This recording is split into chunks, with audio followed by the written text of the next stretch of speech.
Good afternoon, colleagues. Great to see everybody 24 hours after a fantastic SPPC. I'll call the meeting to order. Today we welcome Tanya Lavelle to sing the national anthem. Tanya has been actively involved with the music scene in London for over 6 years. She covers genres of music that include the blues, country, classic rock, Motown, and classical standard. Her most recent musical endeavors include involvement with the Double Clutch Band, the Jack Richardson London Orchestra, Jack's London Funk Express, and Uptown Affair. Tanya is also a volunteer radio host for The Blues Never Die, which is true. It's a show that's on Western's CHRW radio. Colleagues, please join me as we listen to the singing of the national anthem. Oh, Canada, our home and native land, true patriot love in all of us commands. With glowing hearts we see thee rise, the true north, strong and free. From far and wide, O Canada, we stand on guard for thee. God keep our land, glorious and free. O Canada, we stand on guard for thee. O Canada, we stand on guard for thee.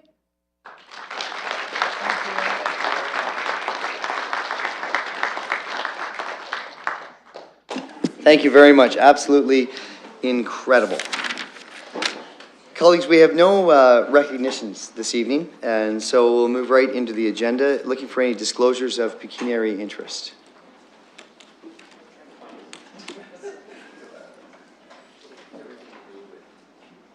Okay, and of course we'll take those disclosures any time during the meeting as an agenda item comes up. Please get my attention. I'll go to Councillor Turner now.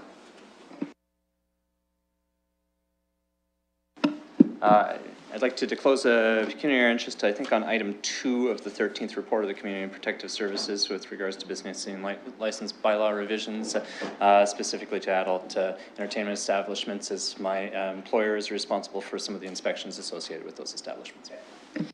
Thank you, Councillor. Anyone else? Okay, let's move on through the agenda. Review of confidential matters to be considered in public. There are none. Council will go into closed session to deal with all of the items listed on the agenda, including the addeds. It's A through F. Any additional items? Okay, Kathy says there are no additional items, so I'll look for a motion to go into closed session. We'll meet in committee room 3. Councillor Usher, thank you. It'll come up on screen in a moment.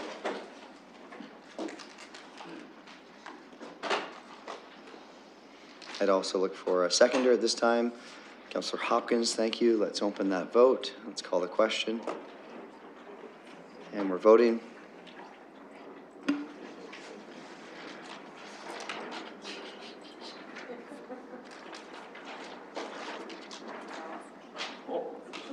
Closing the vote, and the motion carries 11-0. Okay, so members of the public here with us today and watching from home, we're going to go into closed session until the latest would be 5:15. Looking at the agenda, I think we'll be out much earlier than that, but we won't be back any later than 5:15. You're welcome to stay. Thank you.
Okay, colleagues, we are making great time today. We're about a half an hour ahead of where we could have been with the closed session portion. So let's move into the public agenda. We'll look for confirmation and signing of the minutes of the 24th meeting held on October 3rd, 2017. That'll come up on screen in a moment. It's up. It's been, and it's not up, but it will be up. Moved by Councillor Cassidy, seconded by Councillor Armstrong. Any discussion? Let's call the question. We're voting.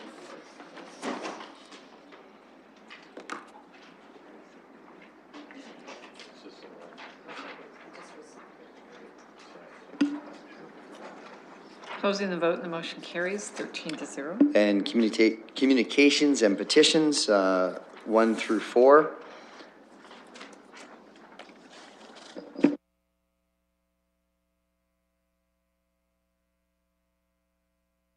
So, 1 and 2 are expropriation, and so there are a number of steps that we have to work our way through. You'll see first, this is approving authority, communication number 1. Come up on screen in a moment.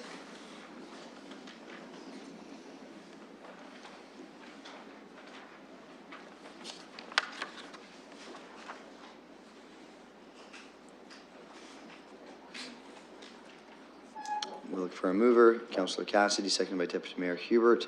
Any discussion? Let's call the question.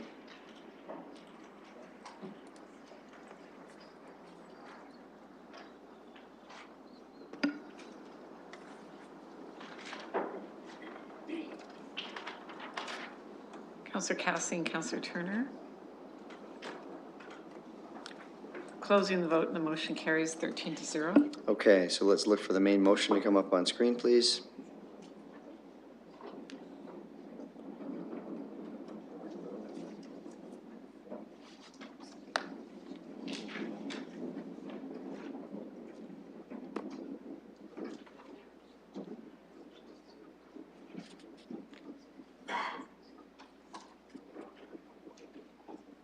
Okay, the main recommendation is up on screen. It's been moved by Councillor Cassidy, seconded by Councillor Helmer. Any discussion? Let's call the question.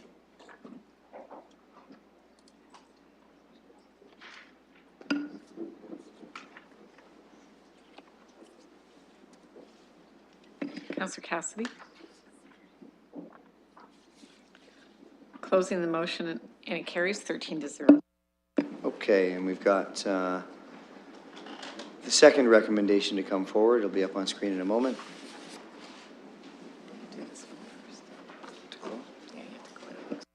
Okay, so if you see on screen, the meeting of the approving authority be adjourned and the City Council reconvene in regular session, moved by Councillor Park, seconded by Councillor Usher. Any discussion? Let's call the question.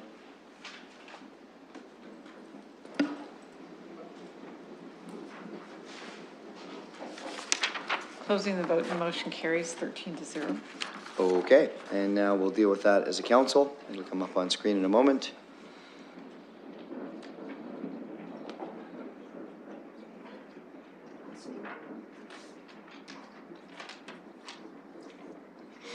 Moved by Councillor Usher. Thank you, Councillor Usher. Second by Councillor Armstrong. Any discussion? Let's call the question. We're voting. Closing the vote, and the motion carries 13-0. Okay, we've got a couple of other communications we need to deal with. The motion for that will come up on screen momentarily. And then we'll move into the corporate services agenda.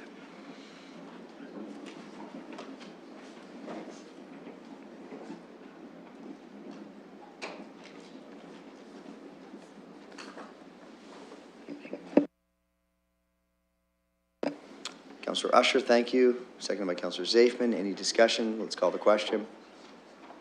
Voting.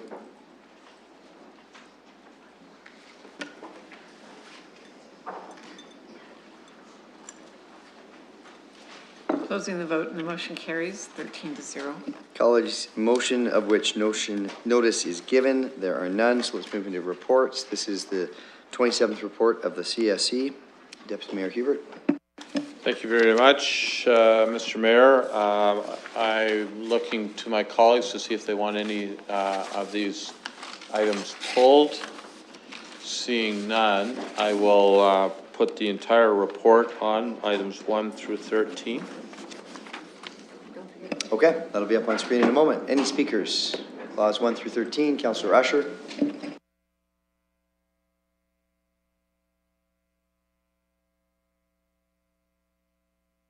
Clause 10, do you want to deal with that separately? Wrong report. Okay, thank you.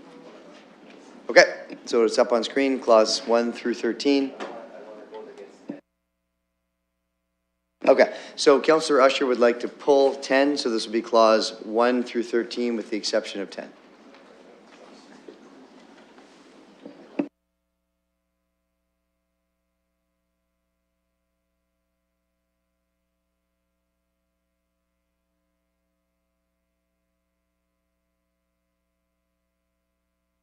Okay, that's been moved by the chair.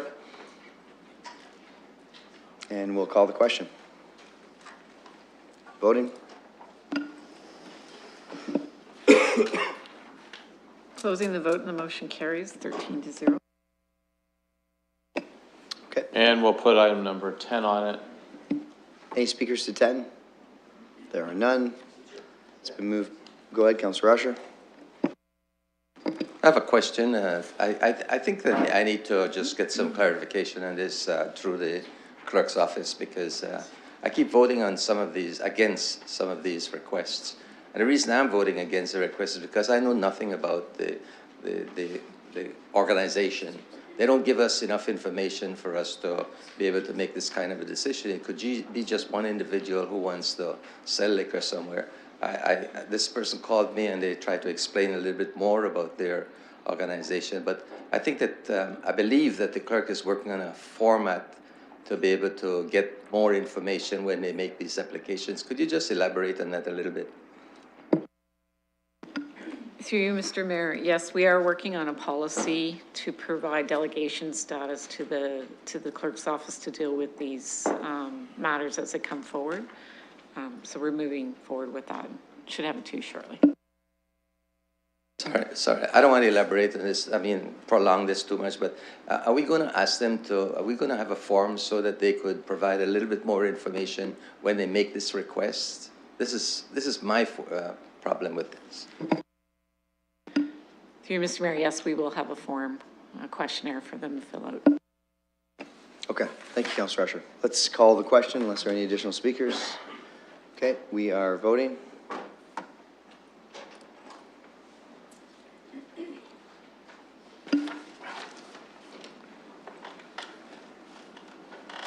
Closing the vote and the motion carries 12-1. Great, let's move on to the 19th report of the Planning and Environment Committee. I'll look to the chair, Councillor Park. Thank you. At this time, I would pull 4 and 14. Councillor Turner will be presenting item number 14. No, it's 11. Yes. Okay, so we've got Beg 4 and pardon. 14. Others, colleagues? Deputy Mayor Hubert, you say 11? Yeah. Okay. 4, 11, 14. Anything else? You don't need 14, Paul. Okay. 4 and 11. Great. That'll be up on screen in a moment.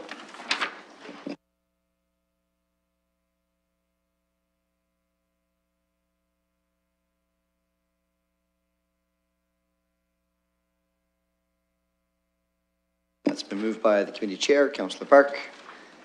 Any speakers? Let's call the question. Voting.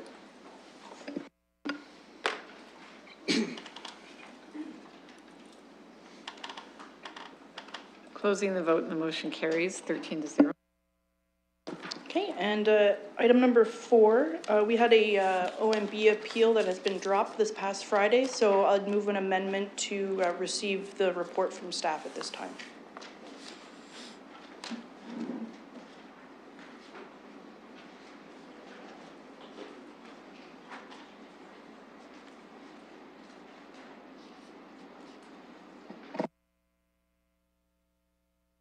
Okay, thank you. Okay, moved by the chair.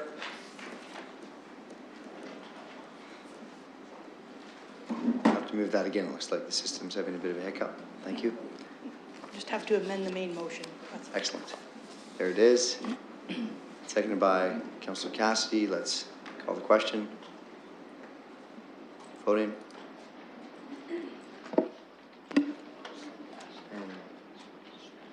Closing the vote and the motion carries 13-0. So now as amended. Now we'll do 4 as amended.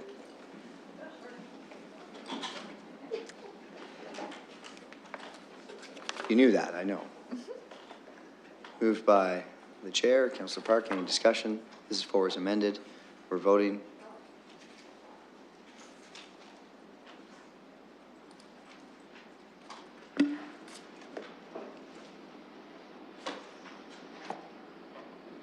Closing the vote and the motion carries 13-0. And clause 11, Councillor Turner. Your Worship, I put 11 on the floor. There was a rather lengthy discussion at Planning Committee about this, and I anticipate some good debate this evening.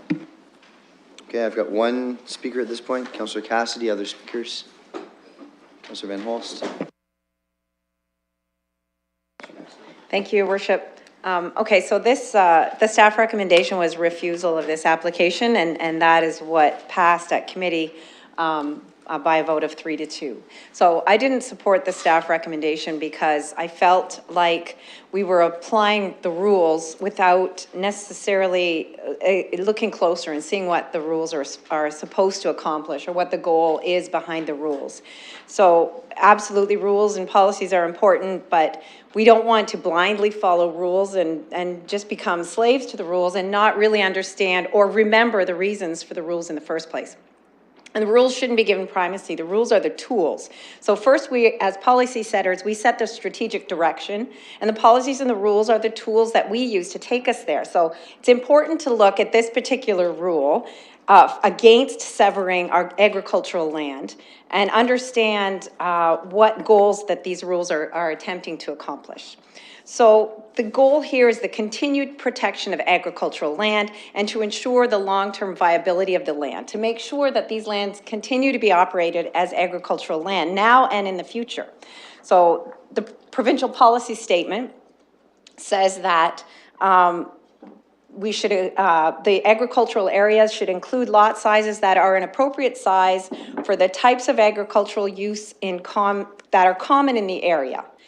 But it also says that this is in order to maintain flexibility for future changes in the size or type of agricultural operations. And so I believe what the applicant is bringing forward actually speaks to this flexibility, and we need to be open to that kind of flexibility. The 1989 official plan discourages severing agricultural parcels and maintaining a minimum size of 100 acres. Well, this current parcel of land isn't even that 100-acre size.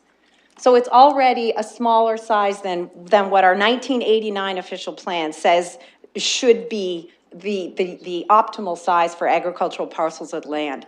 So then, but we say right in our London plan in one section that we should allow for flexibility as farm practices and management techniques evolve.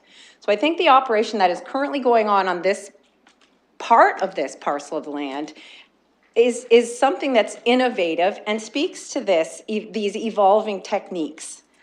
The present parcel is 45 acres. It's not 100 acres. And our policy says we need these 100 acres to make it viable farmland. Well, the land is currently being operated for agricultural purposes. And for all intents and purposes, it's being operated as if it were a severed lot already. So we have two farm operations going on, one a traditional cash crop on a smaller than 100-acre parcel of land, and the other, this hydroponic mushroom farm going on a very, like 10 acres of the land. So the severance will also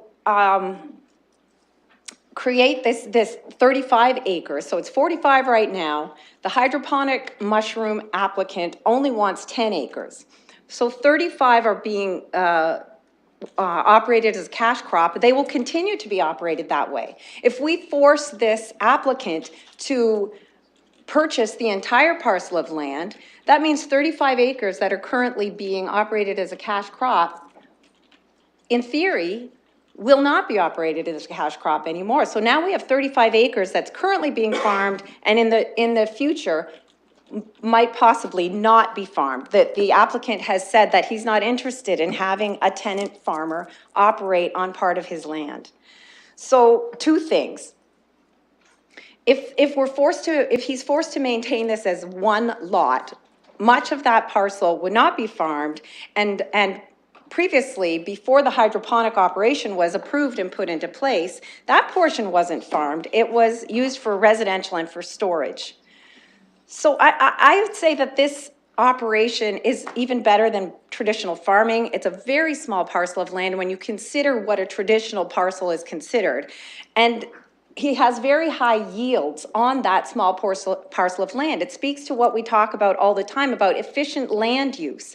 This is very efficient land use. It's as Councillor Van Holst stated at the Planning Committee, it's sort of the inward and upward of farming. And we should be encouraging that, not discouraging that. We have a lot of agri-food businesses that are choosing to locate in London, that are looking at London as possible investments, and we are telling them that this is, they can source their ingredients locally here in London because of the agriculture that's going on, because of the farming. We spoke about this last night at SPPC, about the value of agriculture here in London. And also this is green farming at its best as well. It's using a small parcel of land for high yields and not using chemicals and pesticides. In addition, it's farming that takes place 365 days a year, not just during the normal summer and months and parts of the spring and the fall. So I think we should be encouraging this. I think we shouldn't discourage this kind of thing. I think we should be looking at new and innovative approaches. I think if this is defeated, if the recommendation coming from committee is defeated, I would like to move to put a special provision in place, because what we don't want is future conflicts with residential and agriculture, which we've seen in the past. And so I would move to have a special provision put in place to not allow for a dwelling unit on the severed parcel of land. And we talked about that at planning, and staff said that that's something that we could put in place.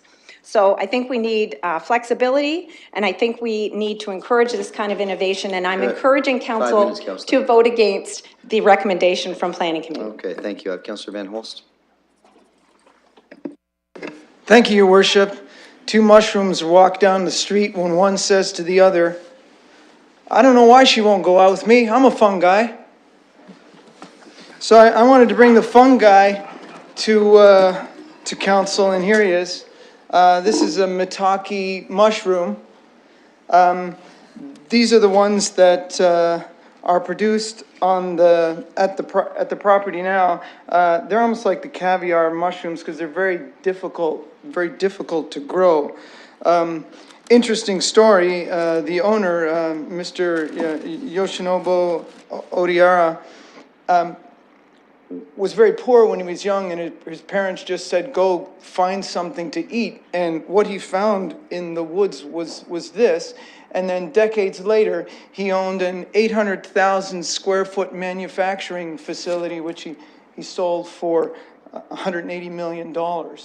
Well, now he's here in Canada, hoping to become a Canadian citizen.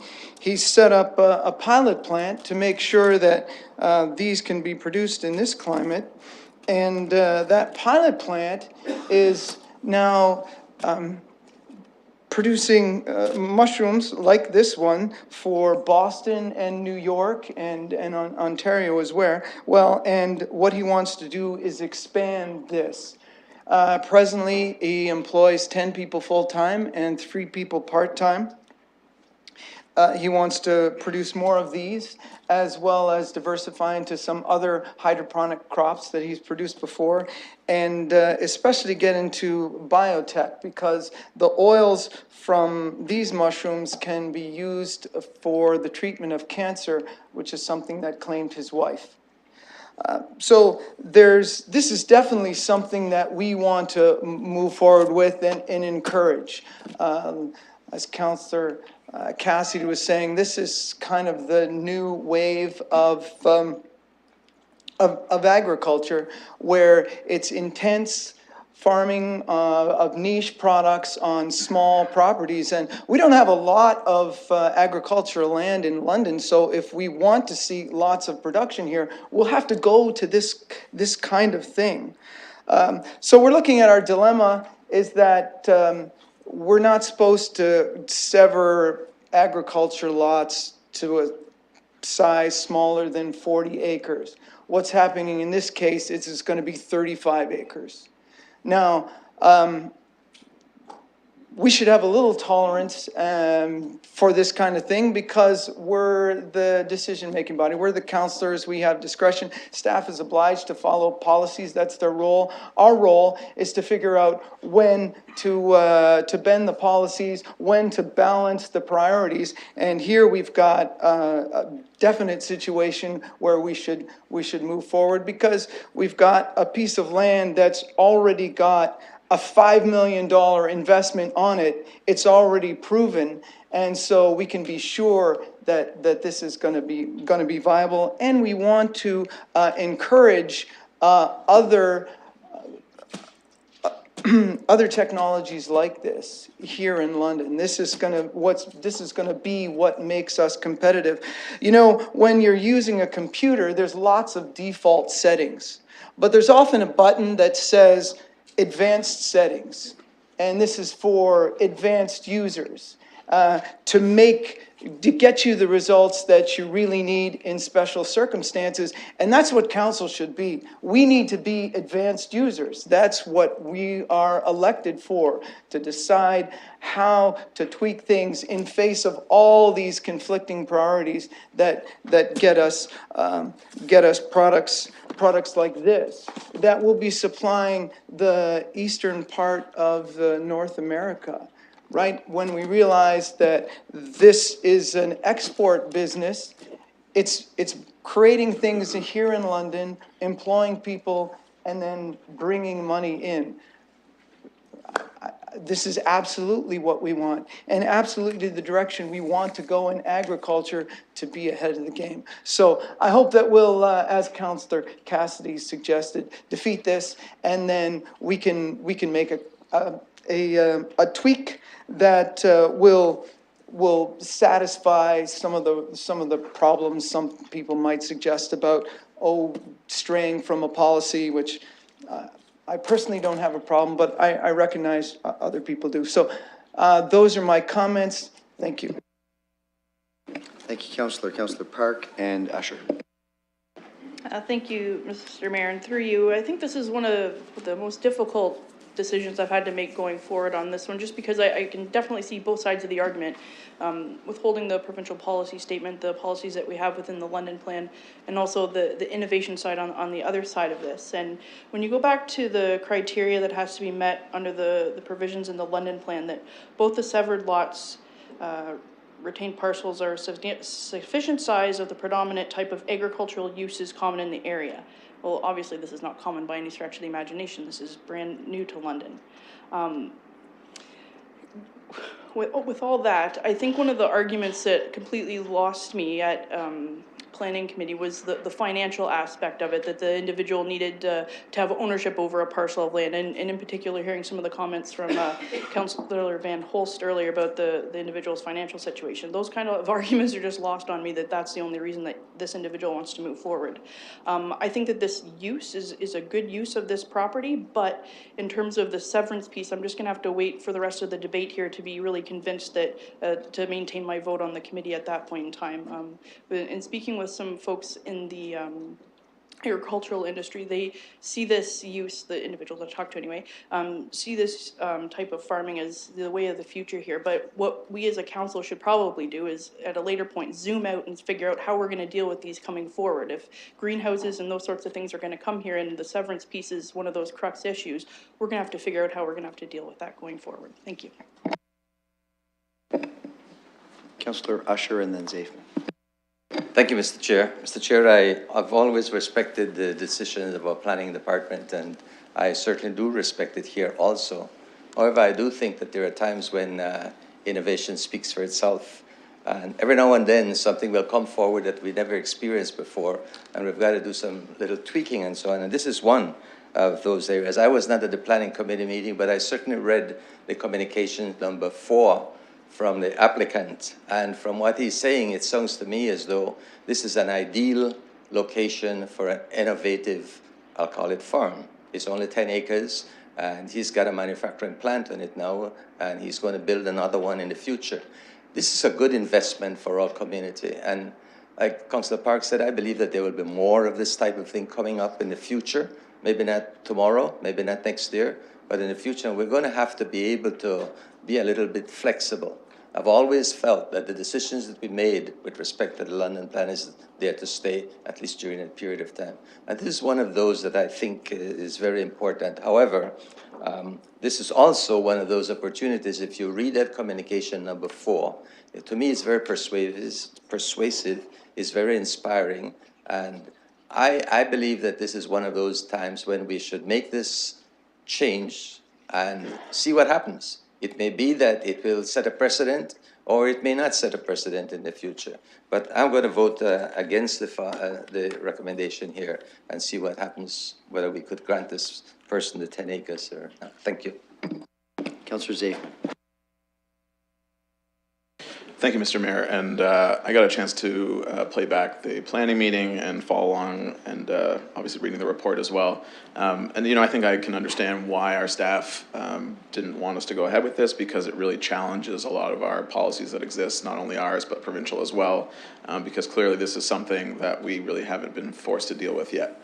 And I think we may be a bit of a test case here, because there's probably going to be a lot more of these situations, not just in London, but I imagine across the province as well, which is why I'm very glad, and I think Councillor Turner raised it number 14 on our agenda now, policy or looking to work with the Agricultural Advisory Committee on small lots going forward. But I do think that there's pretty significant merit in allowing this to happen, especially, you know, I don't think the arguments against this have convinced me that much, because, you know, as people have already said, you know, this parcel is already below the threshold of the size that is being looked at. And so the reason that we would vote against this is based off the policy, which would already state that this type of parcel shouldn't really exist anyways, because it's too small for the same type of use.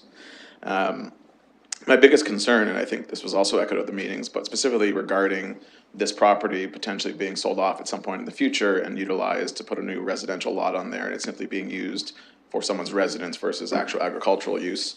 And that's why I do very much agree with Councillor Cassidy. I think the idea of putting in a provision to prevent the ability to have a dwelling on this property makes a lot of sense, because that would prevent, I think, a lot of the concerns that we are seeing here with this property. Otherwise, though, this is a really interesting business, very innovative, that could bring a lot to our community, and so I don't know if we really need to vote against it tonight, or I guess support the staff recommendation and council or committee recommendation to not go ahead with this based off policies which are to some extent out of date to really be able to adapt to this type of organization or business. And again, I think the idea to work with our Agricultural Advisory Committee going forward on a broader scale policy for small agricultural lots makes a lot of sense. But I think in the meantime, voting to support this would also make a lot of sense. Thanks. Okay, I have Councillor Turner and Deputy Mayor Hubert. Thank you, Your Worship. So this was a really interesting discussion. The business at hand is a very innovative business. It's the kind of business we want to welcome in our city. They've been successful here. They're successfully located. In fact, actually, I was dining at a restaurant last night that featured these mushrooms. I was pretty surprised to see them on the menu. I'm rather excited, actually. But I think we need to be really clear about what this debate is. This is a question of severance. It's not a question of our economic development policies. It's not a question of zoning. They've got the zoning already to be able to support this. The business is in operation. It's a business that is currently in operation under the rules that we have. They're not skirting around them. They're using exactly the land use planning rules that are supposed to be there. The question here is that they're looking for an opportunity to change their arrangement a little bit.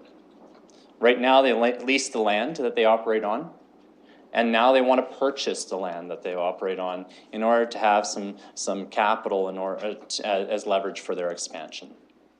There are other ways to approach this, and when we asked at committee, there was no real explanation of why they couldn't continue in a land lease arrangement. It was just sounded like it was a convenience question. There was a question about the size of the parcel. Well, the parcel overall is a 40-acre parcel. They're looking to sever off 10 acres of it. It's actually part of an assembly of 300 acres. So it's not really just a 40-acre parcel. It's part of a larger assembly. But this isn't about red tape. I've seen some of the media reports. They say this is kind of a red tape thing. We're dogmatically stuck on this 30-year-old policy. Well, you know what? They were rather prescient 30 years ago when they wrote this policy, because that policy is more important today than it was then. The intent of that policy, the intent of not severing agricultural parcels, was so that we wouldn't lose agricultural land to urban development. When we create a small 10-acre parcel, the problem is that it's specifically tailored for that business that's on it. If that business ceases to operate, it's no longer viable for most other agricultural businesses, and so it becomes very difficult to return to agricultural productivity. The reference to this is the inward and upward of our agricultural lands. Well, no, actually, inward and upward was specifically to keep this from happening, to keep us from encroaching on agricultural lands, parceling them into small little bits that could then later be turned into industrial or residential or something else. So that's the concern that I have with this. One of the first, when you sit on planning, one of the first arguments you'll hear from a proponent or a proponent's lawyer is, well, you did it for that guy. What about me? What about my client?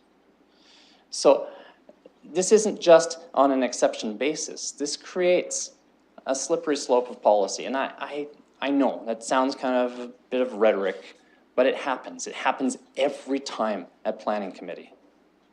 That's always the first argument that comes forward here. So I'm concerned about that. I think the recommendation that came forward from staff is quite appropriate.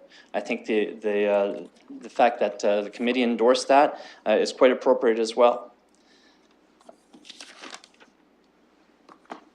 So, I mean, we do create policies, thank you, that help to enable businesses like this. In fact, earlier, I think last year, we revisited the mushroom farm bylaw. We created a mushroom farm bylaw.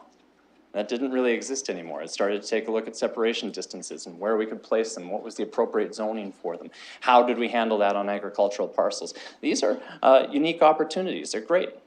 Let's pursue those things. Let's pursue them within the context of zoning. But when we start talking about land severance, that becomes a whole different thing. So the question you need to ask yourself is not, is this prohibiting them from operating? Because it's not. They are operating right now in a current land lease arrangement. Is this hampering innovation? No, they've innovated. They are there. The question is, are you granting an exception for somebody that you're not going to be willing to extend to somebody else later on? So the recommendation that I made later on was that our Agricultural Advisory Committee take a look and contemplate the subparceling of agricultural lands, consider what circumstances that might be appropriate, and let's look at it from a policy basis, but let's not piecemeal this and do this one piece at a time. Thank you, Deputy Mayor Hubert, and then Councillor Helmer. Well, I think, Mr. Mayor, there's been a number of persuasive arguments on both sides of this issue. However, I will be voting against the committee recommendation and the staff recommendation.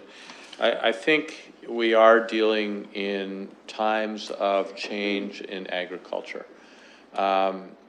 And we're going to be faced with this. So I wholeheartedly agree with my colleague's referral to the Agricultural Advisory Committee, but today we have this one in front of us. And, you know, Mr. Mayor, there's instances where high-intensity farming is happening inside of now unused warehouses. And it's something we've not really even wrestled with, where it's urban agriculture inside with hydroponics and other sorts of technologies, and this is becoming more and more frequent. We're going to have to wrestle with this. And there's other products that are going to be coming onto the market that we need to wrestle with, so I think that's a good thing. But today, and I think Councillor Cassidy should what is on the floor be defeated, and I would encourage my colleagues to do so. I would support the special policy because I think then it does create enough safeguards for future down the road rather, and that it would be specific to this use, and it wouldn't be broadened, and so it would protect this use and future uses on this parcel of land. So I thank you, my colleagues, for the debate. Very thoughtful, but on this one, I won't be supporting what committee has brought forward. Councillor Helmer and Councillor Hopkins. Thank you, and I can understand why people have different opinions on this one, especially I think in the short term, by which I mean, maybe 5 to 20 years. I don't think there's very much difference between the way things are set up now and what might happen if there was a severance of the 10-acre parcel. It seems like the one business is pretty viable. There's cash cropping going on the other part of the parcel. Certainly it's already undersized lot, and I can see the appeal of severing out the 10 acres and saying, this will solve this business problem that the person's facing. I think Councillor Turner made a very good point, though, which is about what happens when the businesses change, when the farming environment changes, when the market for goods changes. One of our jobs, especially a planning committee and just as generally as a council, is long-term land use planning, right? Not 5 years from now, not 15 years from now, long-term land use planning. And generally speaking, agricultural conversion is a one-way process. If you take lands out of agricultural use, they don't really go back. Once you've disturbed the soils and ruined them in terms of productivity, you're not going to be planting cash crops like what's there now. And it's generally, that's why you have to take such a cautious approach to taking lands out of agricultural use. I actually went by this facility and toured around, and a couple of things I would say just around the outside. Number one, this facility could easily be an industrial area. It emits almost no odors at all. I was there just for 10 minutes, but it was remarkable. I would never have guessed that there are mushrooms growing in there. I used to live, as I mentioned before, several kilometers away from a mushroom farm, and you could tell that there was a mushroom farm in the area. This is a very innovative approach. It seems to be working very well, and I think, frankly, I'd rather these kind of operations towards industrial land rather than agricultural land. Because what's happened here, and if you look at the actual footprint of the site, there's a lot of pavement for an agricultural operation. There's pavement that, that things are being stored on. There's where the building itself is built on. And if there was going to be an expansion, there'd be more pavement. And when we convert agricultural lands that are currently cash crops into something that's pavement and buildings, that's going to be generally a one-way conversion. So if that business, continues on for a long time, great. If it doesn't, say it has to relocate, maybe it needs to get closer to markets, maybe the markets change, maybe it wants to move into one of our industrial parks because things are going so well. I'm talking down the road. What happens to that land now? Now it's a big parking lot with a building on it, and we've made that other parcel of agricultural land that much smaller. There is a way within the existing zoning and the existing land holdings for this problem to be solved by the business owner. He just needs to buy the 45-acre lot. He wants to buy a 10-acre lot, buy the 45-acre lot. The severance is like a convenience thing to make the purchase of the land a smaller piece of land, which I guess would be cheaper. And I can understand why somebody only wants to buy the land that they need for their particular business. They don't want to get into a situation they're leasing to a cash cropper, but that is an option available to this person. This is a business problem that a business is facing in the private sector. It's not a planning issue. So I would say to my colleagues that if we're looking at the long-term use of these lands, we got to be very careful about creating these small agricultural lots. Because when you create one, it makes perfect sense for the circumstances that are here right now. But 25 years from now, what are the circumstances going to be? I'm not sure I would have anticipated the Shogun Mataki mushroom factory 25 years ago on Colonel Talbot Road. And so I do think we need to look at those small lots and think about how can we have room for experimentation on lots that are already under 100 acres, because certainly a 45-acre lot, with the exception of the adjoining lots, is not itself a great one to be farming as a cash cropper. So I think these actually are good opportunities, but I think we need to be careful about that. And doing severances is the opposite of being careful. Those are permanent. I guess you could amalgamate them down the road if you had to, but I think we need to be very cautious. I'm not convinced that the land use arguments are enough to give the severance. I think I'm more interested in protecting the long-term flexibility for agriculture. And I'm very sure that there is a way for the business owner to solve the problem by just buying the lot. I have Councillor Hopkins. Thank you, Your Worship, and I want to thank my colleagues who have already commented. I appreciate their thoughts, but I did support the refusal of this application, and I'd like to speak a little bit, since I'm the ward councillor, if you could be gracious enough to allow me to say a few words here. I want to thank Shogun Megtik for bringing his business to London, first of all. I think we all can agree with the importance of small businesses and supporting them and the value that they bring to the economic value in London. My late husband and I, we had a small business for 20 years, and I know the work and effort and time and money that small business owners put in. I know it firsthand. And that takes a lot of effort. And I want to acknowledge the Mushroom Farm Company for their efforts in what they've done to date. We have, because I'm out in that community, we have a great agricultural community out there.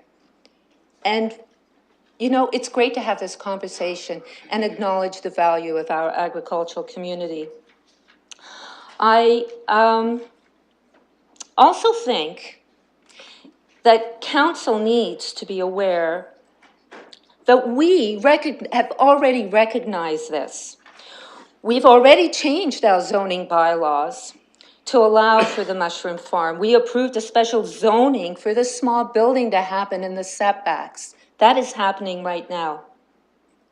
Regardless of this application, regardless of what we do here, we've already helped this operation do business, and they will continue doing business.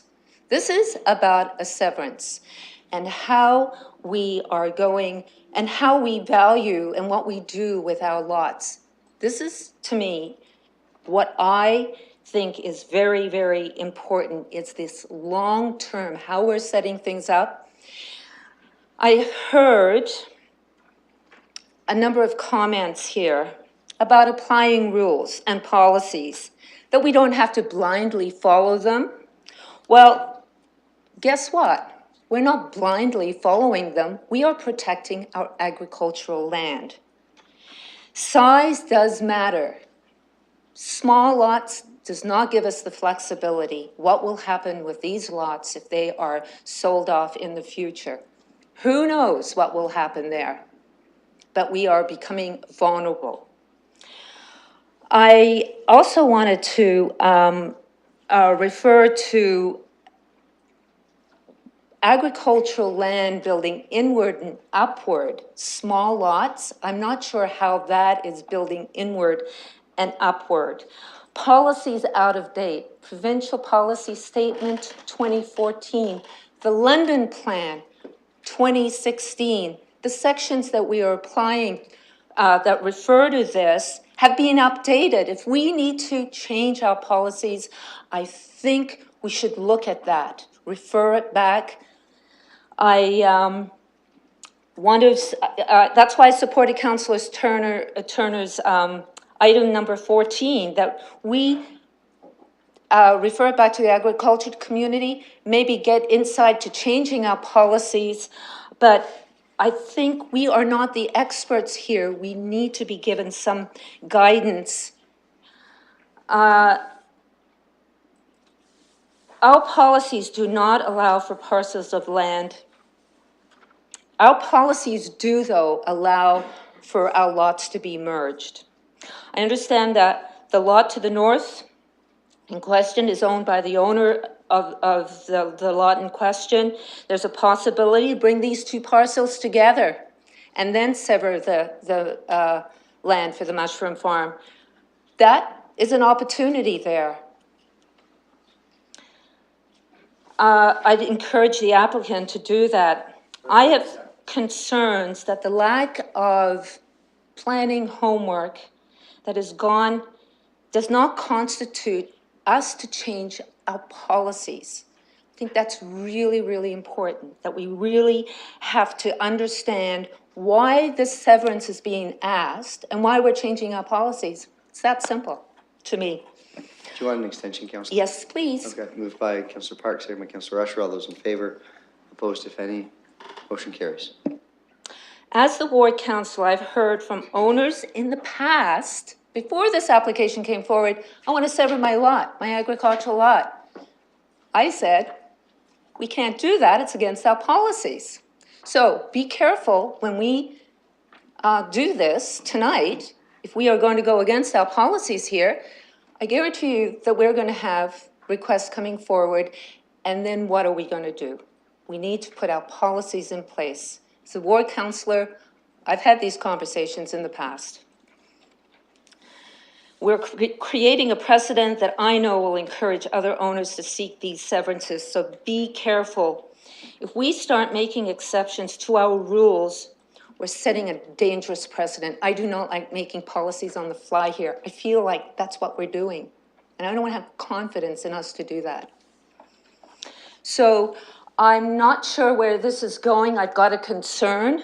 I would maybe suggest a referral to go back to staff, that the applicant continue the conversations with merging these two other lots so the land can be severed. So I put that before you. If I have a seconder, I'm not sure if anyone is interested in seconding it, but I would seek that they continue those discussions.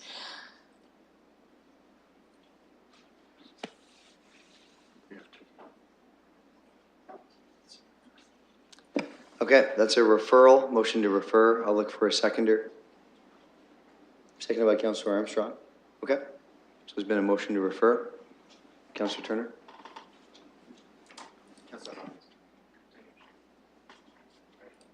I'm done. No, thank you. Just speaking to the referral, I advise against that. When we reviewed this, the elapsement, I'm making up words, the expiry of our 120 days is tomorrow. And so I would prefer that our council makes a decision. And should it end up being decided at the OMB, I'd like something that we put forward instead ourselves. So I would recommend to my colleagues not to support this referral. Okay, we're on the referral. I have no additional speakers at this time. Does anyone want to speak to the referral? Councillor Cassidy. Thank you, Your Worship, and I agree with Councillor Turner that we have to decide this, and I urge people to vote against the referral. This is an application in limbo. We have an investor who wants to invest further in London. He has a viable operation. For us to say, oh, just spend more money and buy a huge parcel of land, that's not for us to say. So I'm urging people to vote against the referral and then vote against the planning recommendation and accept this application. Other speakers on the referral? On the referral, Councillor? Deputy Mayor Hubert? I just need some procedural clarity because we've got a matter on the floor. Whichever way it goes, if it loses on the floor, my colleague, Councillor Cassidy, was going to refer it back for a different purpose. If this referral, is that not what you had mentioned? Well, then I'll be referring it back for the special, staff will have to bring it back with that special provision in place. So the problem is if we lose this referral, I don't want us to be in a situation where I can't move another referral for a different purpose. No, we won't be. Okay, I just want us to make sure that we don't get ourselves gridlocked. Yeah. So this is on the referral. Any questions, other speakers? Okay, let's call the question on Councillor Van Holst. Go ahead. Yes, thank you. I'd just like to say that I prefer to establish this matter, and then we could look at a referral afterwards. No, Councillor Van Holst, a referral is on the floor now. It's been moved and seconded. So we're considering the referral. Yeah, okay, right I'm now. sorry. What I meant was if we vote down the referral, we can consider this, and then another referral is Gotcha. Okay. available. So you're speaking opposed to the referral. Thank you. Yes, Okay. Other speakers? Okay, let's call the question.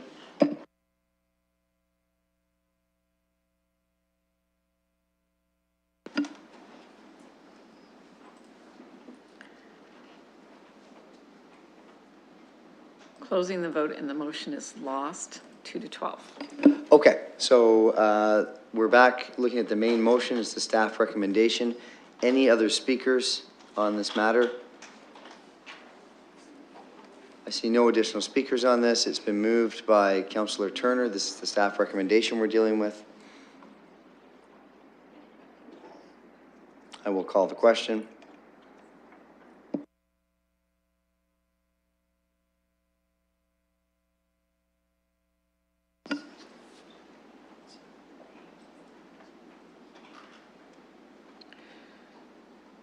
Closing the vote and the motion is lost on a tie. Councillor Cassidy.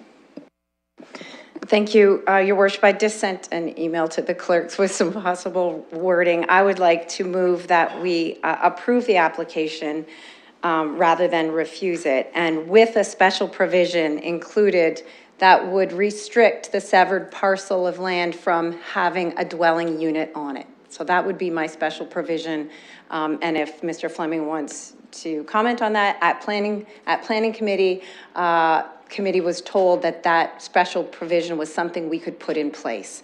And that would solve one of the issues that people foresee in the future. When we see this, what happens when agricultural lots are severed is each agricultural lot is allowed to have a dwelling unit on it.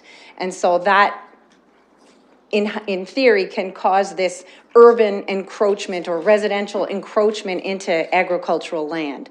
So I believe if we put this special provision in place to not allow a dwelling unit on the severed parcel, it will help to maintain this particular lot as an agricultural lot, and not allow a city person to come in, build a monster home on there, and then in the future run into conflicts with the agriculture that is taking place in the area.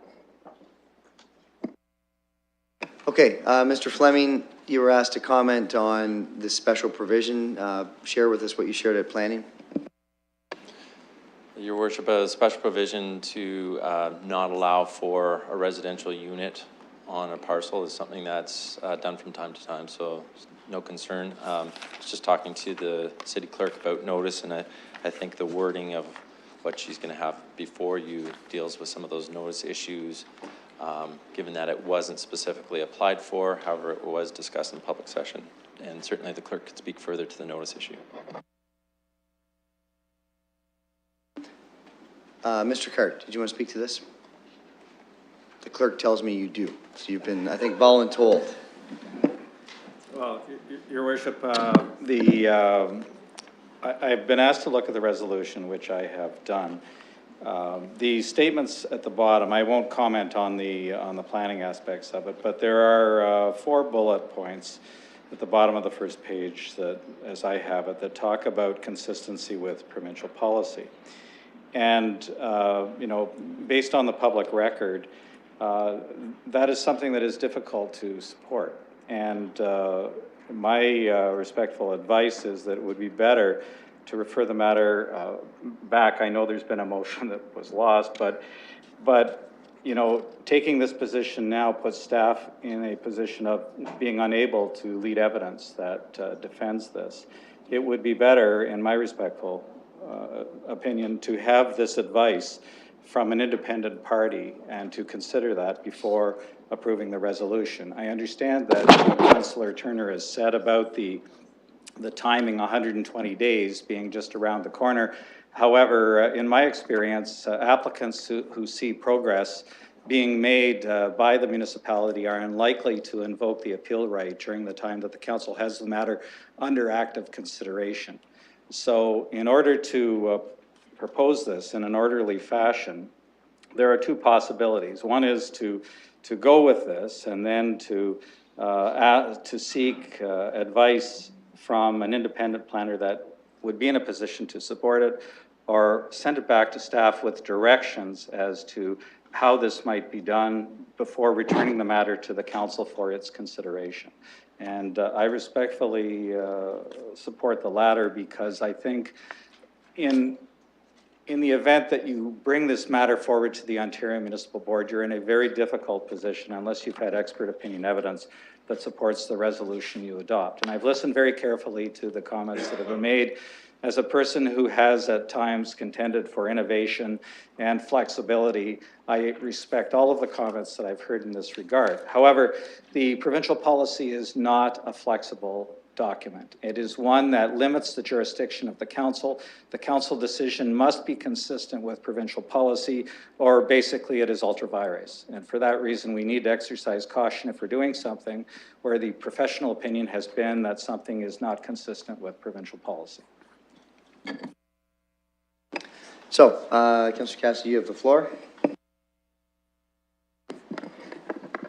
So I don't see a seconder, so, but I would support. There was a seconder. It was Councillor Van Holst. I didn't point that out, but go ahead. Okay.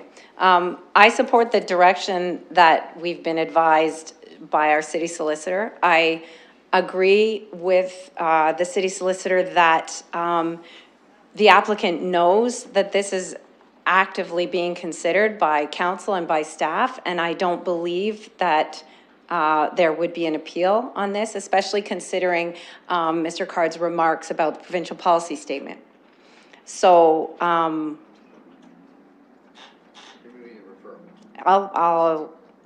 is this gonna just, the clerk looks like she might have a comment.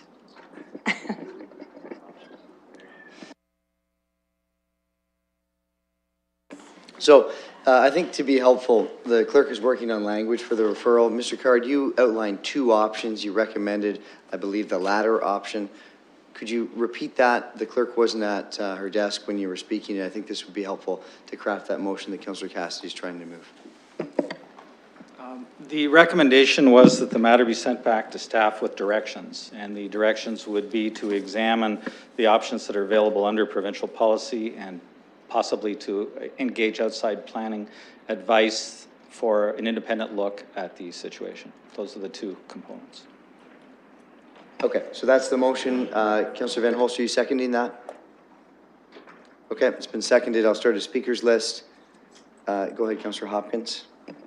Thank you, Your Worship. And I just have a question for you to staff. Given that we are in appeals at the OMB with our London plan, how does this affect, I'm not sure who can answer this question, this process, what we're doing here tonight? Can he? It won't affect the London plan, Your Worship. The primary document that has to be considered in dealing with agricultural consents is the provincial policy statement, and no official plan is effective to the extent that it departs from the provincial policy. So really, the question here is the provincial policy. Both the London plan and the 1989 official plan are required to be consistent with provincial policy, and my understanding is that both are. So there really is no London plan issue here. Thank you very much. Other speakers on the motion that's before us? I know that Kathy's working hard to get this typed up and on screen. And I'll go to Councillor Turner on the referral. To the referral, I'd encourage you to vote as you did previously. No decision would end up potentially being appealed to the OMB. At the OMB, the applicant would be challenged to explain why they seek relief from the provincial policy statements.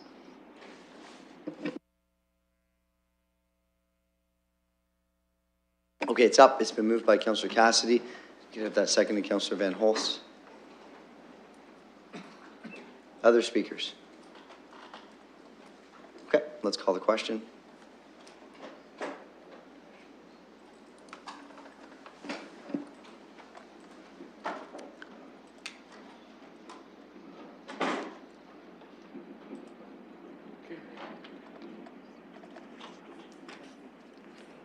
Counselor Squire. Closing the vote, and the motion is lost, 6-7.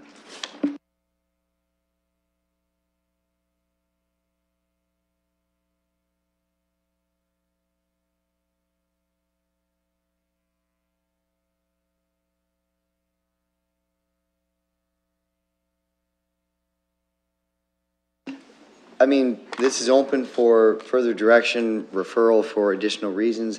I think we're at an impasse here. If council doesn't make a decision on this evening, then it will come back on our next council agenda as a matter that hasn't been decided by council. I think that given the way the debate has gone and the vote has gone, that might be the best course of action. And that'll give us a couple of weeks to come up with some other options. Okay? Okay, so I think that brings to a close your committee report, Chair. Thank you.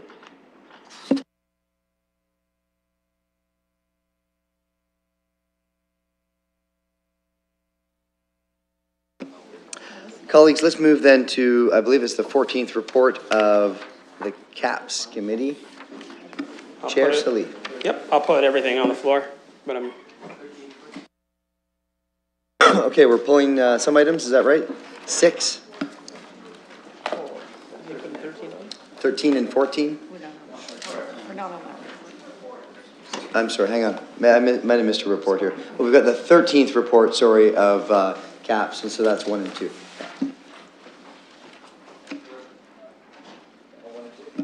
Yes, I stated number 3, but it's to both clauses in this, that I have a pecuniary interest. Okay, thanks for clarifying that. Any other speakers? Actually, the vice chair was chairing this meeting, so I'll let Councillor Usher stand, because I had a lot of things I was interested in. I was just indicating to him that he would be arrested if he tried this. Thank you. So, Mr. Chair, I'll put all the items 1 to 3 on the floor, bearing in mind that item number 2 is simply an amendment to allow transition to a new bylaw, and item number 3 is to send this back to staff for some retweaking.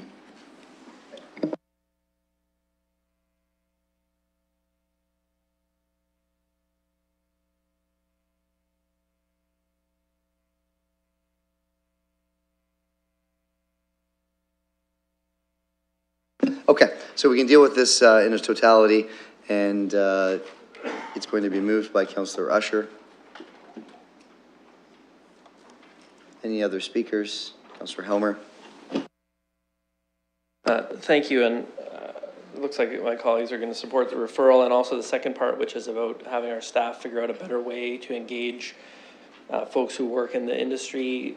There are some barriers to participating in the process that we have, and I think it's important that we get our staff working on that, not really for the changes that we're making now. I think it's a little bit too late for that. They've already gone through that process, but when we deal with this matter in the future, when we're dealing with regulation of these kind of businesses, that we've got it figured out by then, so that there's an effective way for people to participate without having to identify themselves and stand in front of a camera and these kind of pieces, which they may not be comfortable doing, considering the stigma that's associated with sex work and working in the adult entertainment industry.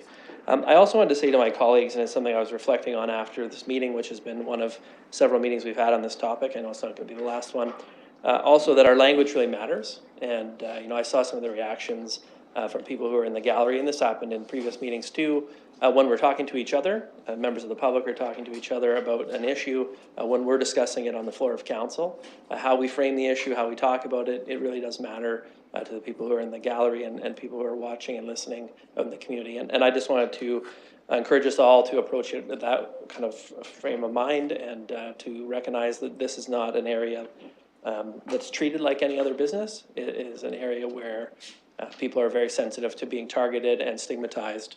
I know that my colleagues, frankly, I think we're doing a good job of trying to engage in that discussion in a respectful way, but I did want to bring it up today at council. Thank you. Any other speakers? Okay, let's call the question. Voting.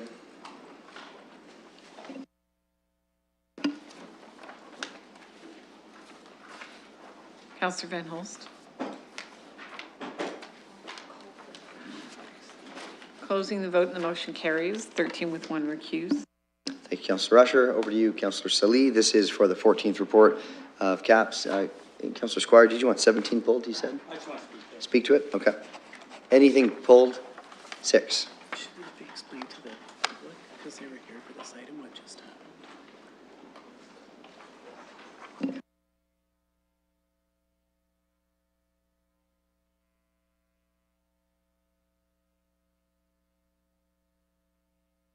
Okay, so 6, anything else? Okay, so we'll deal with 6 right now. We'll deal with the remainder of the report. And Councillor Usher? You want it pulled or you want to speak to it? Well, I prefer to pull it. Okay, so let's deal with 6 right now. We'll deal with 17 and then we'll deal with actually, you know what? Now that we've got a couple out, Chair, if you're all right, let's move the whole report with the exception of 6 and 17, and we'll circle back.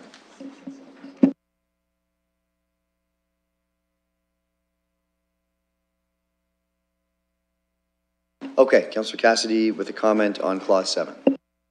Thank you, Your Worship. And we talked about quite a bit at committee, and very happy to see it moving forward. I just want to make sure through you, Your Worship, that we acknowledge the hard work that Lynn Livingston and her staff have done on this. We gave them a really difficult task at the beginning. We told them to work miracles without really giving them a budget to do that.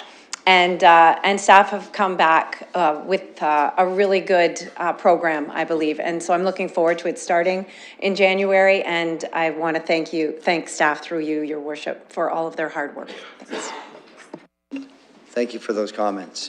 Any other speakers? Let's call the question. Voting.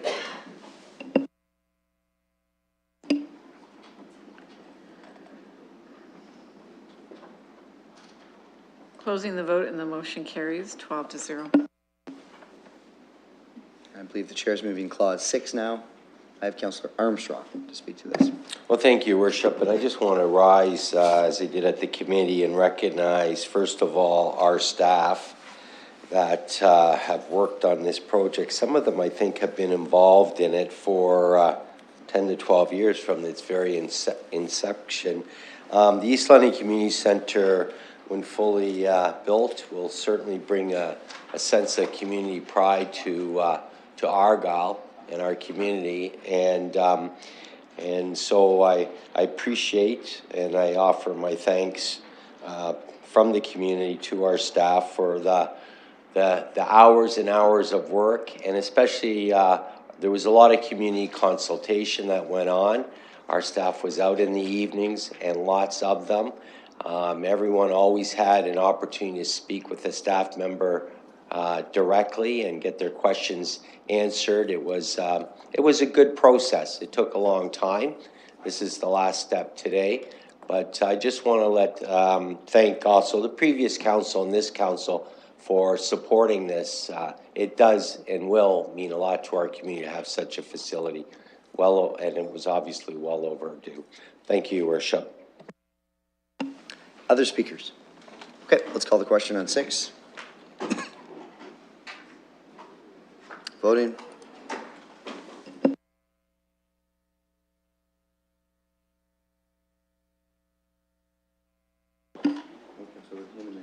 Closing the vote and the motion carries 13-0.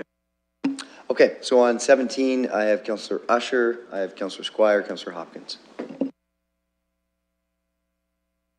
I was quite prepared to follow Councillor Squire since it's his motion. And I wanted to thank him for bringing the motion forward. This is not the first time this has been discussed over the years. We talked about this a lot, and I want to make sure that people understand that one of my desire would be ultimately to see free transit in London. We are very far away from that, but we have to go step by step. And recently, based on what we just passed in item number 7, we passed a bylaw where we are going to offer reduced transit fares for people under LICO, low income cutoff. And I think that some people classify the age of high school kids from 12 to 17, I believe we're talking of 13 to 17, that we should have the same business case for them as we do have for colleges and universities. I don't think that we could do that. I think that's just something completely different. If we want to offer free transit to youth 13 to 17, I think that we have to find the money for that. And we're talking about a large percentage of the population. Again, I want to say that I have no objections to do this if we have the money, but I don't think that we have the money. And when we discussed this at council, at the committee, I was of the impression that we're going to look at options. When I read this statement here, the same thing I talked about there, we are directing the staff to come up with a specific proposal to provide transit services to youth 13 to 17. No ifs or buts that we must provide it. We just have to find a way of how we are going to fund it. So, Mr. Chair, I really got concerned about this because I'd like to see some options. I'd like to see different ways of doing it. My personal feeling, as Councillor Cassidy said at the meeting, maybe we might have to go with the same as what we did with item number 7, to go with people under LICO, the kids who are in low income cutoff first, at least, to begin with, because this is going to cost us a lot of money. And we've talked about this over the years. We just don't have that amount of money. And I wanted to bring to your attention the fact that we just eliminated seniors' bus passes in order to be able to take that money and transfer it to people that meets the LICO contribution or specification. So I think that in the first part of this where we have proposals, I'd like to see something about options adding there. And where we have in A for all youths, I don't think it's all youths. I think that the options will direct whether it will be all youths or some youths or no youths at all. And so I have concern about those two words, Mr. Chair, and I'd like to see what the mover has to say about this and what the rest of council have to say about this. Thank you. I have Councillor Squire who wants to speak to those specific concerns as well as the I want to thank Councillor Usher for raising the same issues that he raised at committee and that I addressed at committee, so I'll address them again and provide you with updated information. We had a lengthy discussion at committee about other options, and I had worded this so that it was, and I gave this assurance to Councillor Usher at committee, and I'll give it to him again at council, that indeed we are going to look at other options. Just for a second, let's look at what those other options might be, because I've had some discussions with staff about them. There's what I would call the Kingston model. In Kingston, Ontario, high school students ride buses for free.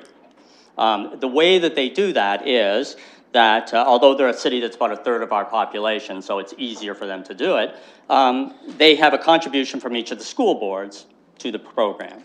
Along with that, because of the gas tax they're able to generate through all those additional riders who now have passes, they're able to offer it, and I think the increase is around $100,000 they had to find to fund this program. So they said that's the way we're going to do it. And so if you're a high school student now this is high school, not youth. If you're a high school student, you ride free in Kingston. Pretty good program.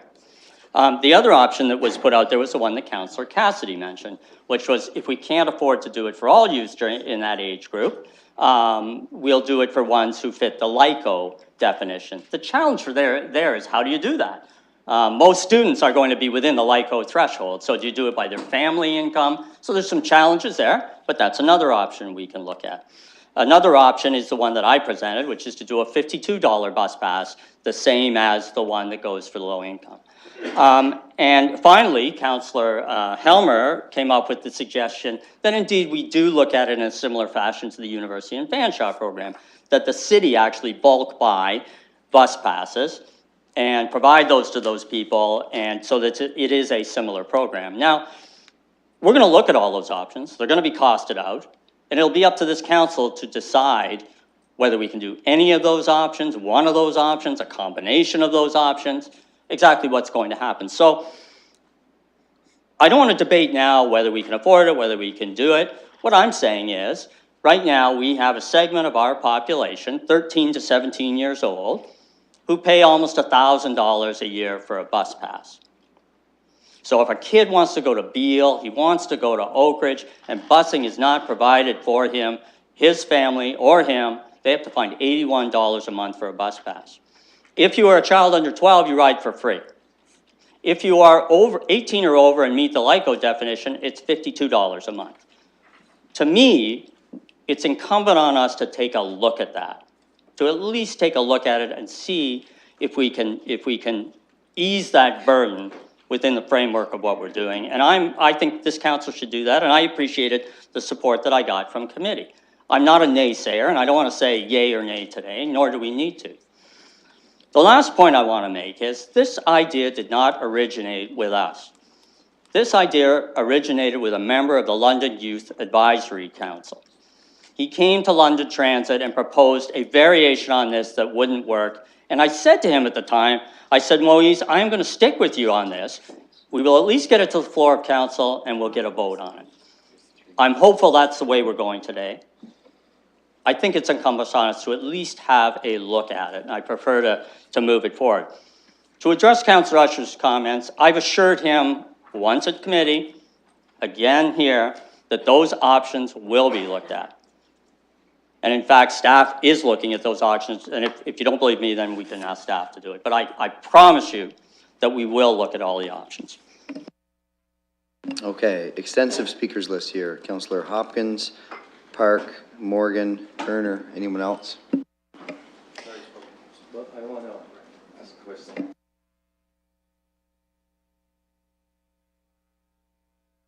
Thank you, Your Worship. And I want to thank Councillor Squire for his advocacy on this. I know he's done a lot of work, and I really appreciate that this motion coming forward is about creating options and discovering what those options can be. I understand that it's also a pilot project as well, so we're not really implementing something that's going to be permanent. But I know as a councillor in my ward, some high schools have had their busing cut, and now they're having to deal with using the transit system. And living in Toronto and being a student in Toronto and being able to afford the passes there that are reduced. If a city like Toronto can do it, I'm hoping a city like London that we can have some options. I do think that youth are in a vulnerable situation. They don't have a lot of money. And I think what we can do to make that happen, or anything that we can do to make it affordable, is something that I'm very supportive of. I have Councillor Park. Thank you very much. I am in full support of going forward to look at the different options going forward on this. I think that, as it's been said time and again, this is a demographic that doesn't have the support that is needed at this time. One of the things that I really liked when we did the youth pass was that it was a blanket solution. No one was picked out of the group. As I said at that debate, sometimes when you're a poor kid, you don't know you're a poor kid until someone says, hey, why do you have a blanket as a curtain? Why can't you go where you need to go? So anything that we can do to destigmatize, to make it so no one sticks out based on their socioeconomic status going forward on that, I'm going to be in full support about. But again, we do have to make sure that this is an economical solution that works not only for the folks that would be getting this passed, but also for the taxpayers of the City of London. Councillor Morgan. Thank you, Chair. So I'm glad that the debate has narrowed back to what this is really about, and that's referring it to the budget deliberations in 2018 and asking for a business case. I think that's the appropriate place to debate the merits of this, and I want to also add my voice to commend Councillor Squire. I know there's a number of members around this horseshoe who are supportive of going in this direction, and I think actually bringing a motion to committee and making us actually take steps forward by putting into the budget process and allowing for that debate to happen, which will happen there, is great, because sometimes issues need a champion and to move them forward, and in this case, I'm glad that they have one in Councillor Squire. Councillor Turner. Thank you, Your Worship, and thanks, Councillor Squire, for bringing this forward.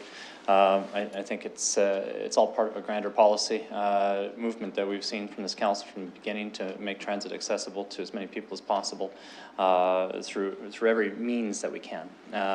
Interestingly enough, I'll be really keen to see what the impacts are. I think they'll actually be almost negligible, if not a wash. When you take a look at student tickets at $7.70, it's $1.54 a ride. You take $52, that gives you 34 rides in a month.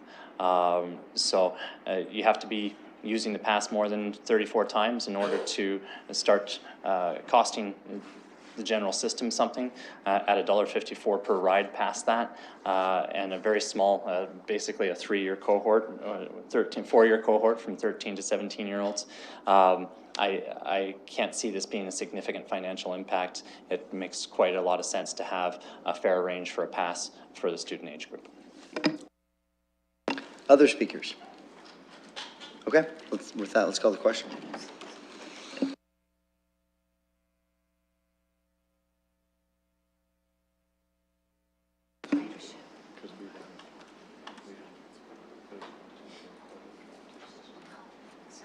Closing the vote and the motion carries 13-0.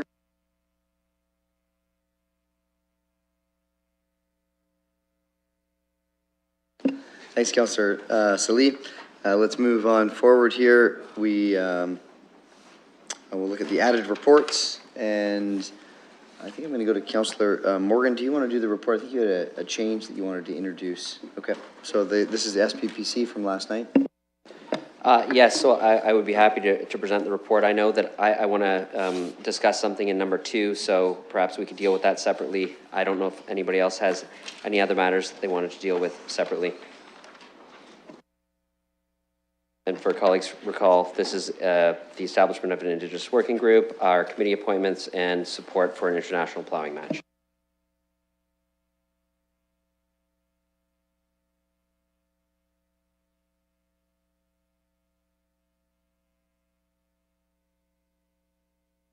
Okay, so we'll do 2 and 5 separately. And it looks like that means we could do the rest. I'd be happy to put the rest on the floor.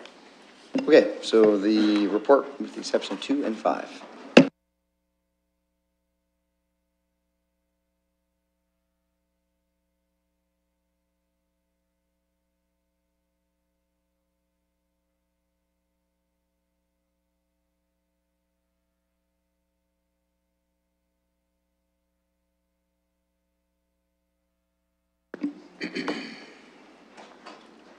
Voting.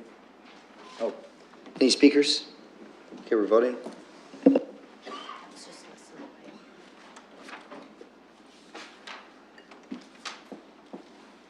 Councillor Van Holst. Closing the vote and the motion carries 13-0. So I'll put number 2 on the floor, and I'd like to make a couple of comments and a suggestion on number 2. I'll move it first, and then I'll do that.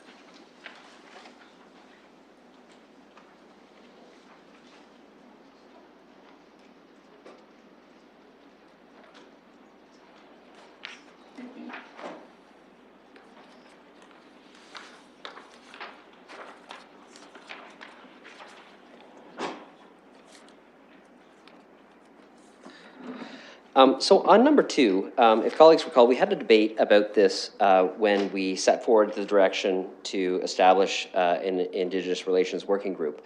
And it was supported, and at the time we debated what the intention of this group was. And the item came up during that discussion about Indigenous representation on the working group. And Councillor Ridley and I had brought this forward, if you recall, and the answer to that question was that we didn't want to predetermine or impose a municipal structure on our Indigenous partners by saying, here is the liaison committee, here's the people who are on it, here's what it's going to do. So the working group was meant to be much like the governance working group, and that is to have a subset of council figure out a solution to that particular problem and to come back with suggestions to municipal council. So in our terms of reference, you can see that item A is what the working group is tasked with, is to liaise with the appropriate representatives of the Indigenous community to determine how the city and the Indigenous community can better engage and collaborate with each other, and to make recommendations to Municipal Council arising from their findings of that consultation that could aid in strengthening the relationship between the city and the Indigenous community. And a contemplated item that might come out of that is we need a liaison group, and these are the groups that should sit on it, and this should be the composition of it, and that group should be tasked with making some of the decisions that could be done more collaboratively. In other words, a subset of council, rather than 15 of us, would talk, engage, and determine what that would look like. The problem we have is when we stuck item B in there, which is make recommendations to Municipal Council with respect to implementing, where possible and appropriate, the recommendations of the Truth and Reconciliation Commission, there is an interpretation out there that this group doing that is kind of putting the, essentially, running before you've learned to walk. In other words, if it's determined that a liaison committee is most appropriate to deal with the Truth and Reconciliation components, then it shouldn't be this committee that's doing that. It should be the newly established liaison committee that has Indigenous representation on it. Again, I'm presupposing what the committee may do, and we're trying hard not to do that. But I think we need to correct the misinterpretation in the community out there that we are trying to make decisions without representation or involvement. So we have two options before us to pursue on this. One is we could just remove B from this working group. That doesn't mean that we wouldn't be continuing to work on Truth and Reconciliation. It just means that this particular working group would not be tasked with it at this point. It could be tasked pending the report back on what the best structure is. Or the second option is to leave it in there, but make a very clear statement that part of what the working group would do is to review its own terms of reference to decide what is appropriate, whether it suggests a new structure and then refers the Truth and Reconciliation stuff with that, with the approval of Municipal Council or not. I think my preference would be that we just make this as clean as possible, remove B, have a very clean mandate for this group to engage and figure out a structure, establish a structure, whatever that group feels is appropriate based on the consultation, and then move forward with whatever comes out of that in a very respectful way that engages and finds out how we can establish a structure. So my approach here will be to suggest that we amend to remove B. I have no problem, and I'm suggesting we do that to start the discussion. I don't mind if colleagues want to go the other route, but at committee, I only get to speak, or council, I only get to speak once, so I figured I'd put something on the floor and see if there was a seconder, and then we could move forward and colleagues could make comments. But I think it's really important for us to clarify our intention on this particular matter. And I think what makes matters a little bit less clear is there are two Bs. There's a B within the recommendation that came forward from committee, and there's a B within the terms of reference. So if I could make a suggestion, Councillor, that part B of the motion that you're moving be amended to read as follows: the proposed revised terms of reference for the Indigenous Relations Working Group appended to the staff report dated October 16th, 2017, be approved, it being noted that part B has been removed at this time. And that's why I sent my intent to the clerk ahead of time, so that the language could be exactly accurate, and that's what I'd like to do. Okay. Excellent. So it's been moved by Councillor Morgan, seconded by Councillor Van Holst. Any further discussion on this amendment? Okay, there's no further discussion. We'll wait for the clerk to type that up on screen, and we'll deal with the amendment.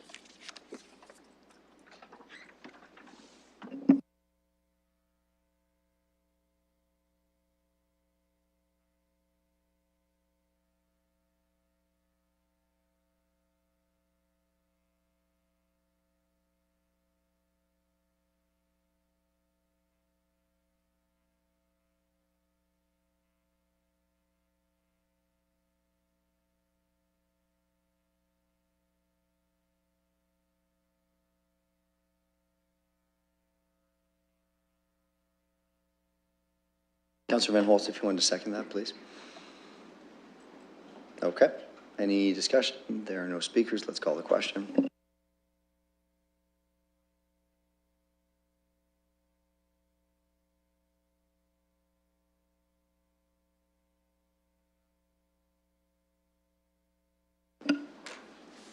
Closing the vote, the motion carries 13-0. And on the main motion?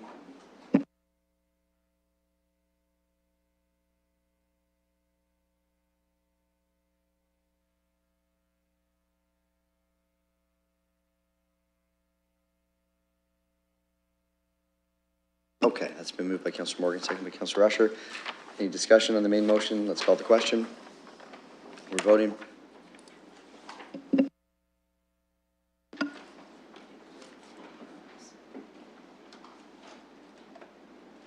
Closing the vote, and the motion carries 13-0. And Chair, I would ask if you could ask someone else to put number 5 on the floor. If we're going to debate this again, I want to weigh my options, and I may not necessarily support it. So I would prefer someone else put that one on the floor. Sure, looking for a volunteer to put this on the floor. Councillor Park, thank you very much. And let's start a speakers list. Councillor Slee, did you pull this one? Yes, You I have the did. floor. Yes, I did. So, sorry, we're dealing with the plowing, number 5, correct? Yeah, so same thing. I'm not going to really get into it, but I encourage my colleagues to not support this. You know, I've heard from many people in the community that this isn't in the best interest of the city at this time, and I reiterate some of the comments that were made from some of my colleagues to the left. Councillor Helmer, who had said that, you know, really are taking something away that's positive and beneficial to the rural communities. And I think when I think of how London could benefit, I don't see that in the case, because when I think of RV vehicles coming into the city, they're not staying at hotels.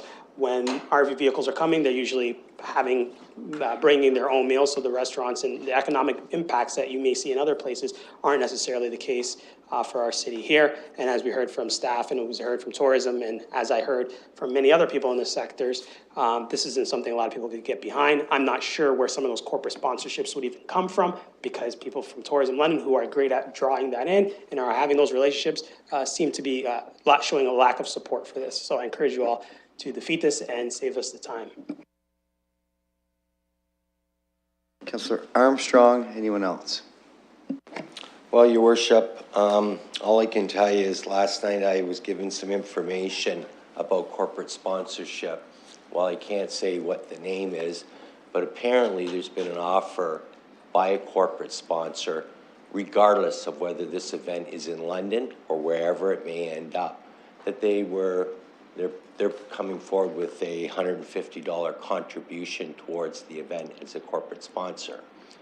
I don't have the name, but it came from the International Plowing Match Executive Director. So there are corporate sponsors out there. In fact, as we went through this process, Your Worship, I was approached by 2 businesses that were interested, smaller, interested in finding out about corporate sponsorship. And if you look up Walton, was a whole list of big corporate sponsors, one of which is Bank of Montreal. They think it's such an important event that they actually have a 5-year corporate sponsorship agreement with this particular International Plowing Match. So there's lots of corporate sponsors out there, and there will be many more. And again, I didn't want to bring that up at this time about the $150,000 offer. But again, that offer doesn't matter if it's here in London or if it's somewhere else. Now, right now, as I said yesterday, there isn't anybody else right now, to my knowledge. And so the thing is, Your Worship, I think this is going to be a real opportunity for this community.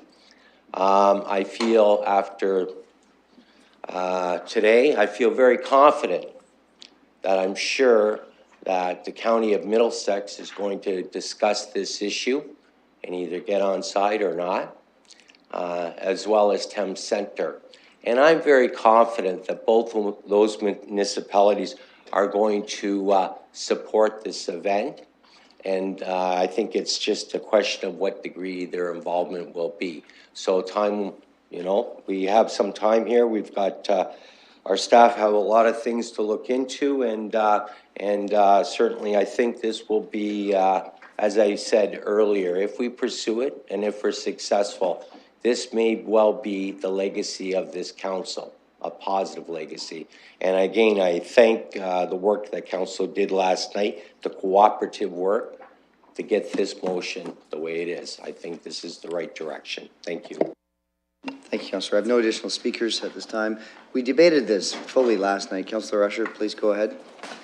I have a question I'd like to ask, and I don't know if Mr. Fleming or somebody can answer this, but my question is really to do with how much land we have available. My understanding is that we'd want to do this out in the East End, and I wonder how much land we have available out in the East End, within London, because this is something I asked Councillor Armstrong before, and he sent me a map, but I didn't see 1,000 acres of land, farmland, within the confines of the City of London. I don't know if you could answer through you, Mr. Chair.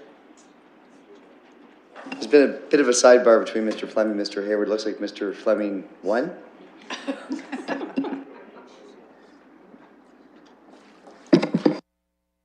Well, Your Worship, unfortunately, I can't give you a very good answer.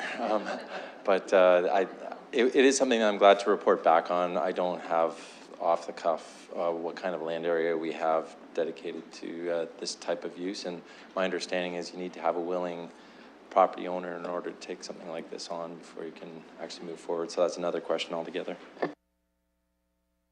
I wasn't asking how much, I want to know how much land is there within, but I'll leave it for another time. I'm sure he'll come back with that answer. Thank you. Thank you. Other speakers? Councillor Helmer. Well, I certainly hope that our legacy on council is not going to be taken away, the international plowing match from a rural municipality that otherwise would have gotten it. I mean, hopefully we accomplish some things that are better and more significant than that. For example, like providing low-income bus pass, transit for people who are low-income, which we disapproved tonight. And I frankly, just that one thing I think is more important than any one event. I'm not going to try and convince everybody. You know, we had a vote on it yesterday. It was 12-3. It was very clear, I think. I do think all I would say on it, in addition to what I said last night, is we just dealt with the planning services work update, which I discussed very extensively at committee, and I didn't want to even pull it to talk about it again, where a number of items that were in our strategic plan, things that we really wanted to get done, that we prioritized as important, are going to be done outside of the window. And that is not unique to planning. We have all kinds of stuff that we've already initiated that we need to execute on. This particular motion is talking about city staff broadly, but also like our city manager doing some work on this particular file. I just am not convinced that it's worth doing. I think if a neighboring municipality wants to host the International Plowing Match, they should do that. And I think the City of London should stay out of it. And I hope that you'll think twice about it, even if you supported it last night. Say, you know what? Let somebody else do it. Councillor Squire. The language in paragraph 1 is very, very conditional. It has a number of conditions. It's the kind of language that lawyers love to use when they don't want to commit to anything.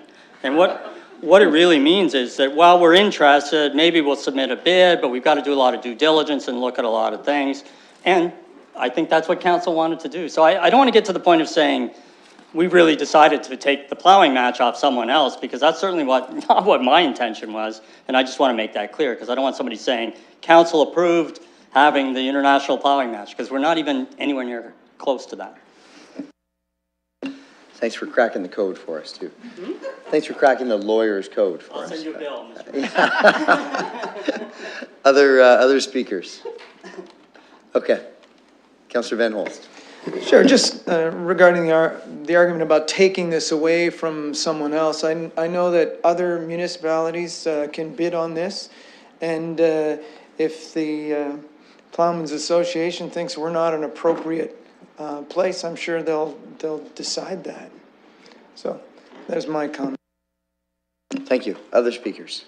Okay, let's call the question. We are voting.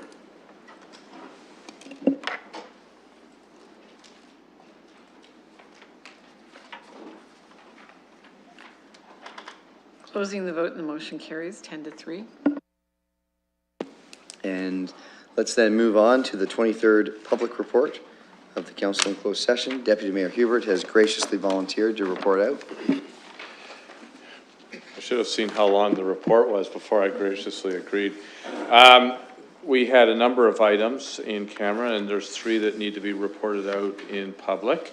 C1 is Property Value Protection Plan Agreement for 5725 White Oak Road, W12A landfill site. It is a procedural matter pursuant to Section 239-6 of the Municipal Act 2001, Following recommendation be forwarded to council in closed session for the purpose of considering whether the recommendation should be forwarded to council for deliberation and vote in public session. That on the recommendation of the Managing Director of Corporate Services and City Treasurer, Chief Financial Officer, on the advice of the Manager of Realty Services with the concurrence of the Managing Director of Environmental Engineering Services and the City Engineer and the Director of Environment, Fleet and Solid Waste,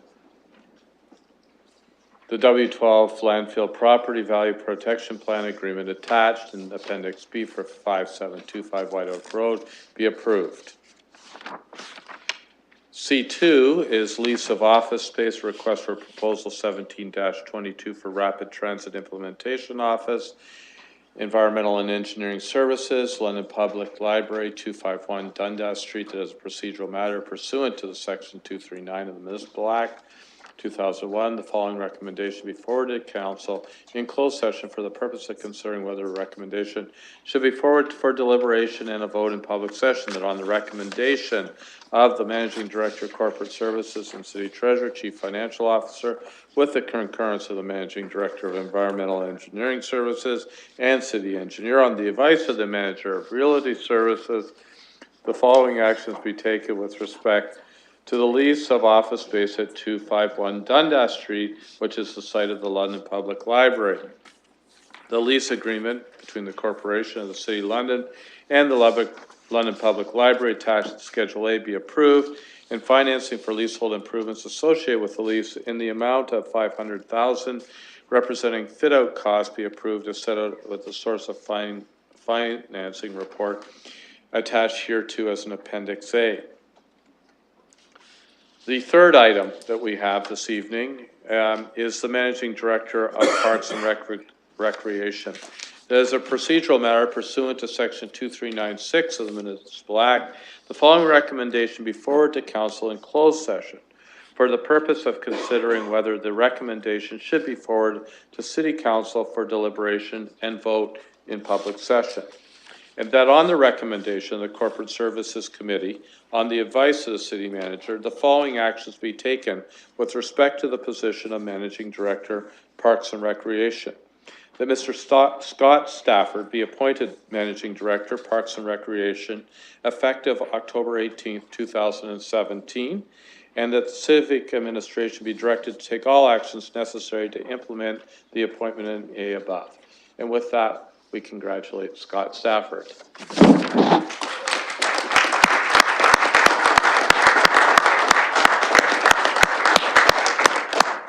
We do, however, have to vote on it. Okay, let's deal with the report, and then we'll deal with the applicable bylaws as well. Thank you for moving that, Deputy Mayor Hubert. Any other speakers? Let's call the question. Voting.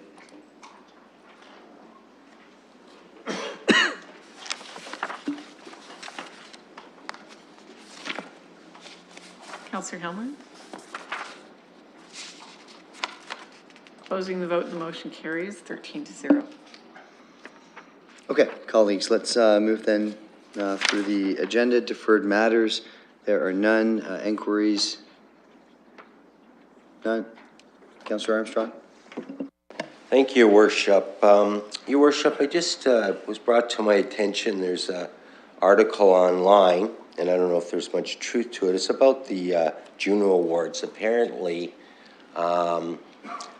it's online. It was brought to my attention, so I looked it up. But the article talks about the Junos are approaching Hamilton, approaching them to make a bid for what's available now. And I'm just wondering if our staff have any information on that, because we committed to spending quite a bit of money on the Junos, and of course there's work being done on it, and if we're with, I guess, another community, and I don't know who they are, I'm just read this today, if two cities are going after it, yet the Junos are approaching other cities too. Councillor Armstrong, this is an inquiry. Do you have a question? Well, I would like staff, staff could look into it, or if that could be forwarded to Tourism London, so we can get what really is going on, or if it's just media rumor or whatever, but I think we need to know. Okay, thank you. Deputy Mayor Hubert is a member of the Tourism Board. He wants to speak to this briefly, I think just to provide some further detail for you. If I may, and we actually had a board meeting today. It did come up. That article's been out there for a number of weeks. Councillor Salid was actually made Mr. Winston aware of it. The article has some factual errors in it. It is an open bid. Hamilton's welcome to bid, and there's also a media release that was sent out by the organization that Caris that does the Junos, and there's a lot of errors in that. So it's an open road process. London is very much in the running for the Junos. Thanks for the question. Other inquiries? Okay. Councillor Cassidy? Thank you, Worship. I just have a quick question through you to Ms. Scher.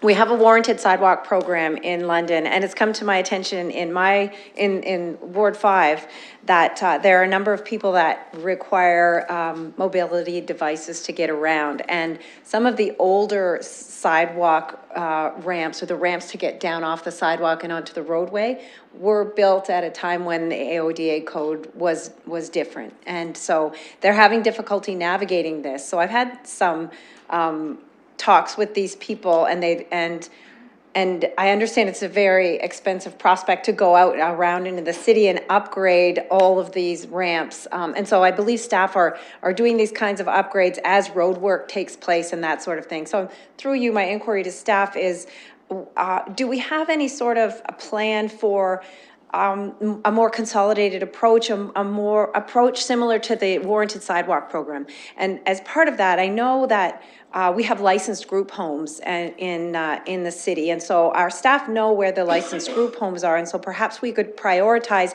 areas where we know people live with that have issues with mobility, and that is the issue in Ward 5. There is a group of people that live together, and they have issues with mobility. Thank you, Your Worship. We don't have a program right now that allows us to do a prioritized annual installation of these accessible ramps. We do them, as you noted, during reconstruction, and we also do them as our budgets allow on an as-requested basis, and that's a fairly small amount that's able to be done every year. We are getting increasing questions about this, so staff are looking at options for a future program that could become part of a future multi-year budget process. Through you, Mr. Chair. So would we see something in the future coming through Civic Works? Thank you, Your Worship. Yes, we would either report with Civic Works in terms of a priority program and how we propose managing it, and also we would have to go through the multi-year budget process to establish funding with council approval to see this program expand. We do believe that these increases in requests are going to continue, and that likely there will be potentially provincial requirements as well for us to accelerate this work. Other inquiries? Okay, there are none. Emergent motions. Councillor Homer. It's not an emergent motion, but I would beg leave for reconsideration. I actually voted the wrong way in the plowing match after savaging it twice in a row, multiple days. I wonder if my colleagues will let me fix that. Thanks. It happens. Let's get a motion for reconsideration for that clause. It is 17, I believe. 5, pardon me. 5. And so it'll come up on screen in a moment. This is a motion for reconsideration.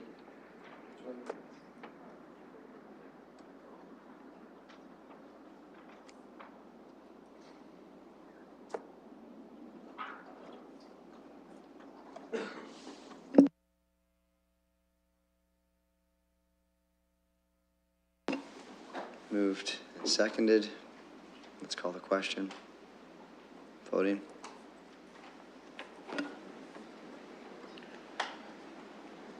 Closing the vote, the motion carries 13-0. Okay, let's have that motion back up on screen. When you're ready, please, Ms. Westlake Power.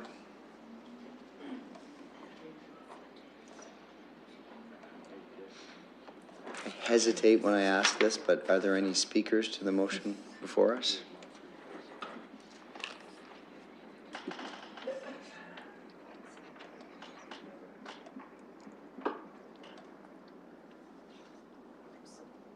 Okay, if we could have that moved, please. Councillor Helmer, did you want to move that? Thank you. Yeah, I know. Moved by Councillor Armstrong, seconded by Councillor Cassidy. There are no speakers. Let's call the question.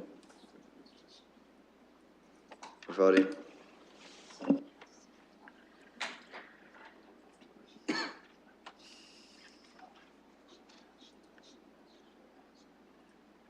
Closing the vote and the motion carries 9-4. Good. So let's proceed. Other emergent motions, any emergent motions rather? There are none. Let's move then to bylaws. I know we have to call Bill 611 and 612 separately. I think we can call those together. It's to deal with the council members' declared conflict. And then, of course, we have the added bill. I'm not sure what bill that is. We've got 3, 624, 625, and 626. So interested in calling any of those separately? Okay, so let's deal with everything except for 611 and 612.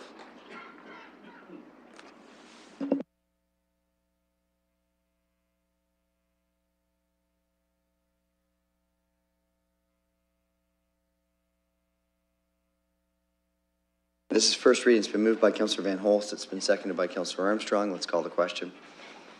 Voting.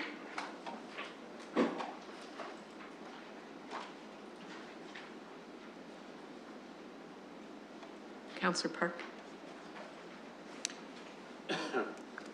Closing the vote and the motion carries 13-0. And second reading.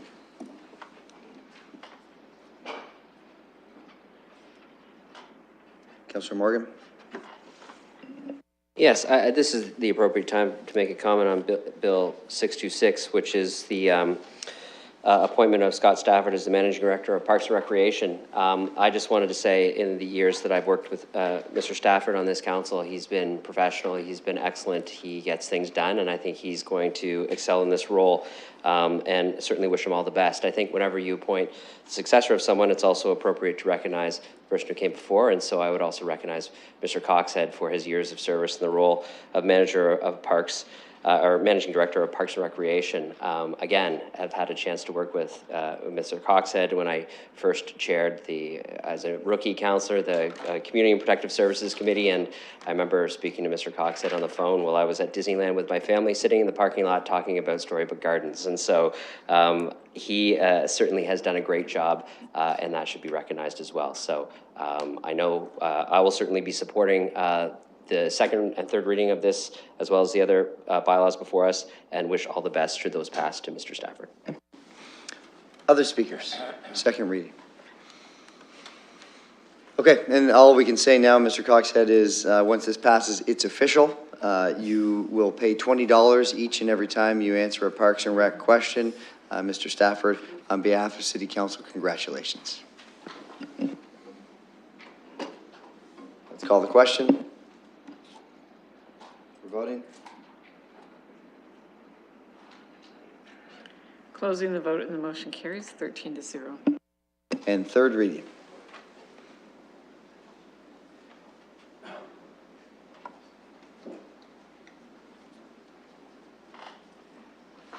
Moved by Councillor Van Holst, seconded by Councillor Hopkins. Let's call the question.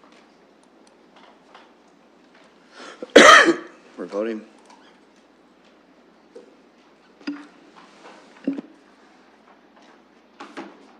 Closing the vote and the motion carries 13-0. Okay, let's deal with 611 and 612, first reading.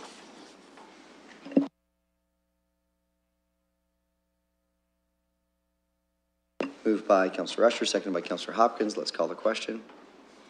Voting.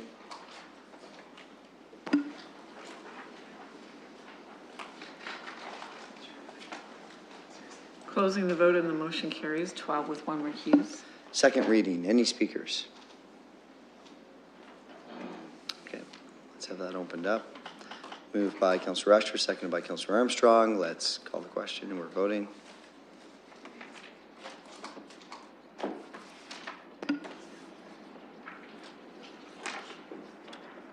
Councillor Huber? Coming up.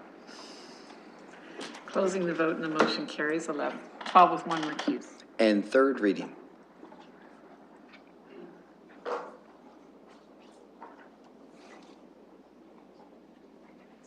Moved by Councillor Usher, seconded by Councillor Park. Let's call the question. Voting. Closing the vote and the motion carries, 12 with 1 recuse. Okay, colleagues, that brings us to the end of the agenda. Let's look for a motion to adjourn. Moved by Councillor Turner, seconded by everyone, including Councillor Hopkins. Let's call the question. Thank you very much. Thanks for a very productive couple of days.